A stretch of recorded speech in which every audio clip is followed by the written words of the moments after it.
Okay, so the reason I called this video God is Unreal is because it's only as real to us as we want it to be to us.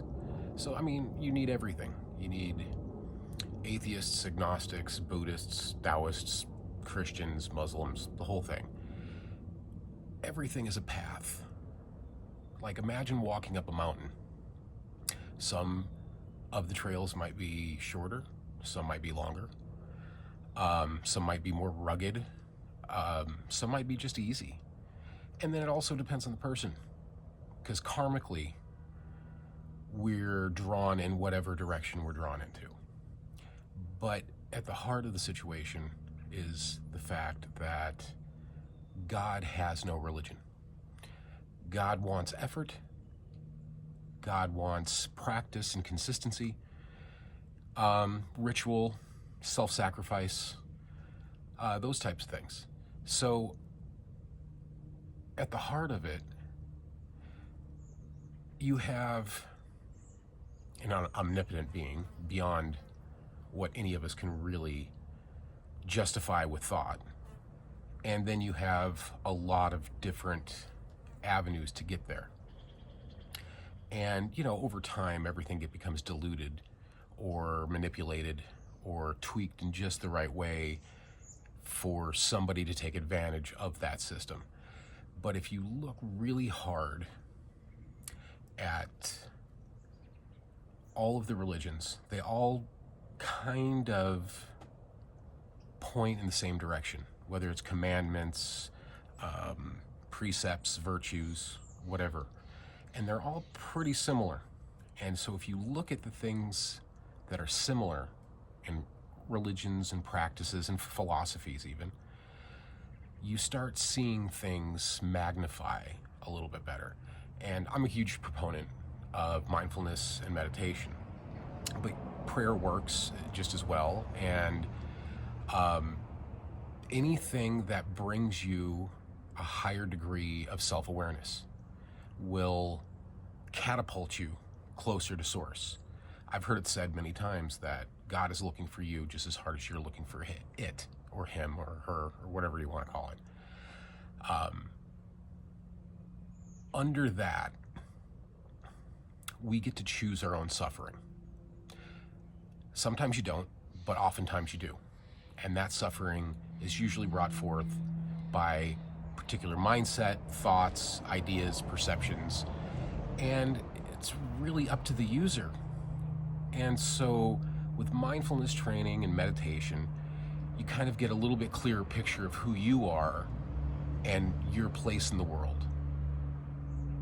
So through that, you can take up a decent practice, find a path that works for you. Body, mind, spirit. So with body, that's normal. Exercise, working out, get a sweat going. Do things that are uncomfortable. The more uncomfortable they are, the more comfortable you will be later on. With mind, you want to study as much as you can. You want to look, not just spiritually, whatever floats your boat, whatever makes you feel excited for the next moment.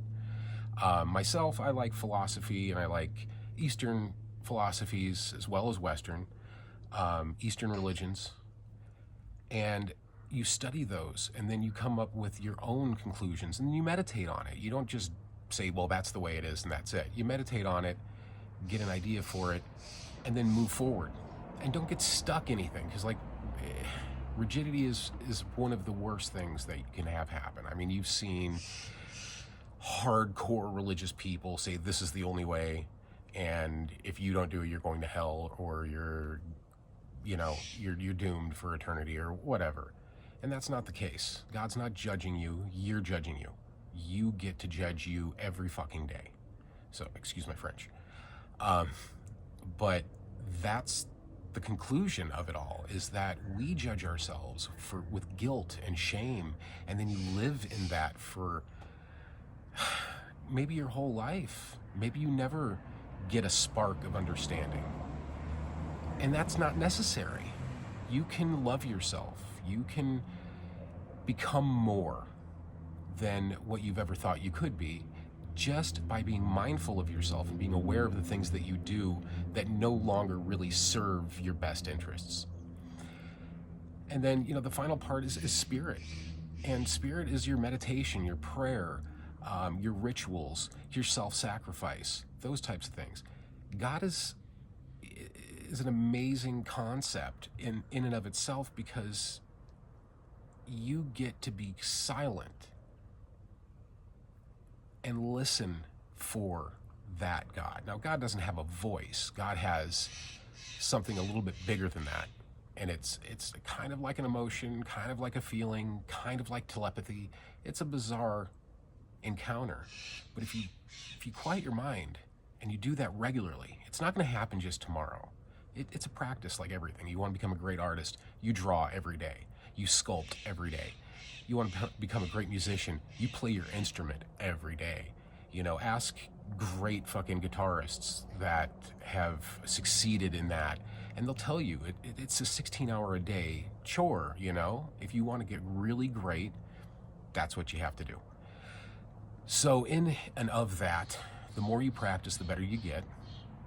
I suggest, 2 or 3 20-minute meditation sessions every day, and then you get a little bit more and a little bit more and a little bit more, and maybe you can go an hour or two.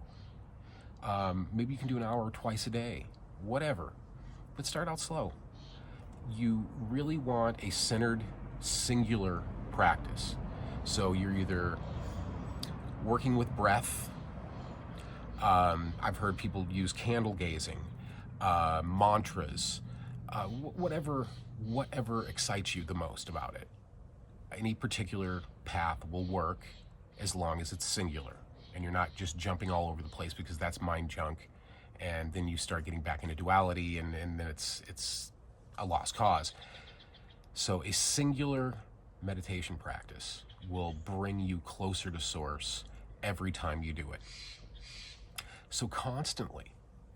And then even when you're not meditating, maybe you can check in and practice a little mindfulness and see how that develops. There's an old Buddhist saying, eat when hungry, sleep when tired. When you're chopping vegetables, you chop vegetables. That's the heart of it. Do what you're doing in the moment and in the moment only. Beyond that, have fun with it. Experience life. Do the tantric thing, and do the ascetic thing too. Do the tantric thing where experience life for all it is. If you have something that pulls you towards it, do it. But also know that if you have addictions, you're addicted to food, you're addicted to a drug, let that go. Let that be your suffering. Let that be your sacrifice to source, to get closer to source, because you know you don't need it. So you start stripping away the things that you need. So it's kind of a dualistic approach, both tantric and ascetic. You do all of the things you love so you can let them go. Like if you've been, say you had a marriage where you were married for 20 years and your partner betrays you and leaves you and whatever. What you would do in that circumstance is go out and date. Go out and find people that maybe loved you more than your partner did, and then see it for what it is. It's kind of shallow.